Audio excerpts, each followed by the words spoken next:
हर हर महादेव। आप सभी को मैं एक कहानी कहने वाली हूँ जो कथा के रूप में है।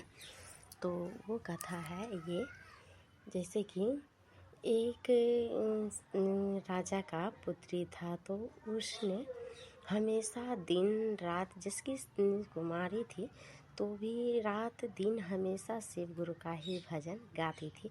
तो मन में गुनगुनाती थी, बोलती थी ओम नमः शिवाय, ओम नमः शिवाय, ओम नमः शिवाय। तो ऐसे करती थी। तो उसको शादी हो गया। तो जैसे शादी हुआ तो उसको सासू हमेशा कहती थी, जब घर आंगन में झाड़ू लगाती तब भी बोलती थी, जब भी खाना खाए, जब भी सोती, जब भी चैन रहते थे तो वो हमेशा बोलती रहती थी। कभी कभी नींद में भी बोलती। तो उसको पति जो था वो कहता वो अपने माँ से कि माँ, पता नहीं ये कहाँ से आगल पागल लड़की उठा कर ले आई हो, मुझे मेरी ज़िंदगी बर्बाद कर दिया, तबाह कर दिया। बताइए, नींद में भी बर्बाद आता है, पता नहीं क्या है नहीं है, ऐसा क्यों करता है। तो उसको माँ ने कहा कि अरे पता नहीं क्यों ऐसा, सच में ये पागल लड़की है, हमेशा बरबराती है। तो उसको पुत्र ऐसा कहा। तो उसको सासू भी कहा। तो सभी मिलकर तो एक दिन प्लान बनाया, सोचा कि क्यों नहीं हम इसको सांप जैसे सर्प कटवा कर डसवा कर इसे मार दे। तो ऐसा सोची।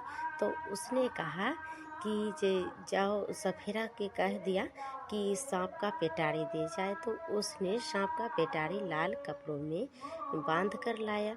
तो बांध कर लाया तो उसने कहा कि बहू, तेरे मैके से आया है ये मोटरी, देखो क्या है।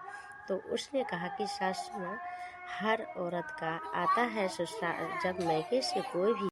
तो उसने कहा कि सासू माँ, किसी का मैके से जब आता है कुछ भी तो सासू माँ का हक है कि वो जो भी कुछ भी आए तो वो मोटरी उसी को खोलना चाहिए। तो उसने कहा कि अरे हम तो नहीं खोलेंगे, अभी तेरा आया है तो तू ही खोल। तो उसने कहा कि ठीक है अम्मा जी, हम ही खोलते हैं। तो उसने हमेशा ओम नमः शिवाय करती थी। तो वो ओम नमः शिवाय जाप करते हुए उस मोटरी को खोला। तो जैसे ही खोला तो उसमें सोने का हार निकला। तो जैसे ही सोने का हार निकला तो उसने कहा, उसको सासू माँ जैसे वो पहन ली जैसे हार। तो उसको लगा ऐसा लड़की के कि मेरी माँ कितना अच्छा, कितना प्यारा हार दिया मुझे, तो मैं पहन लेती हूँ। तो वो पहन लिया। तो जैसे पहनकर घूमती थी तो उसको सासू को लगा कि अरे कहीं से चुरा कर ले आए। तो राजा का खबर किया। तो उसको सासू माँ, तो जैसे सास ससुर सभी खबर किया, उसका पति भी, तो सभी खबर किया। तो वो आ गया। जैसे ही आया वहाँ पे तो उसने कहा कि अरे ये हार मेरा नहीं है, ये पता नहीं कहाँ से लाई है, तो इसी से पूछना। तो उसने कहा कि माँ जी, मेरे मैके से आया है, देखिए ना हार कितना प्यारा है।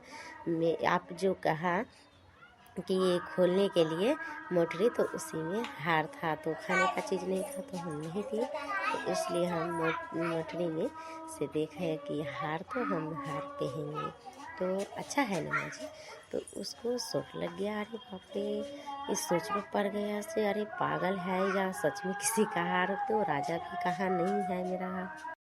तो फिर उसने सोचा कि अब तो कुछ भी नहीं हुआ, तो ये तो पागल के पागल ही रही।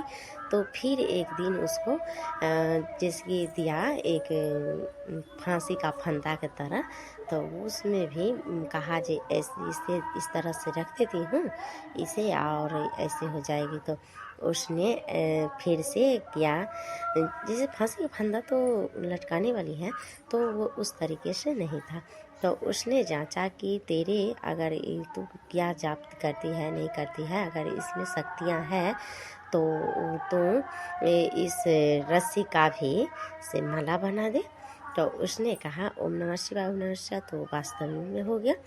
तो जैसे ही हो गया तो उसको तो फिर से जपने लगा। तो उसको सास ससुर सभी कहने लगा कि तो भजन के रूप में गाने लगा कि लक्ष्मीनिया पुतौआ घर में आए भी गए, ये बोलू नमः शिवाय। तो फिर ससुर भी बोला कि लक्ष्मी नी पुतहु घर में आ गईले हो, बोलो नमः शिवाय। फिर उसको ननद कहा कि लक्ष्मी निया भौजाई घर में आ गईले हे, बोलो नमः शिवाय। उसके बाद फिर स्वामी जी बोला कि से जी सुतल ये बोली कि सचिए सुतल धानी घर लक्ष्मीनिया घर में आ गया हो, बोलो नमः शिवाय। तो इस तरीके से हो गया, तो सभी मिलकर बोला। तो आप सभी इस पर क्या कहना चाहेंगे?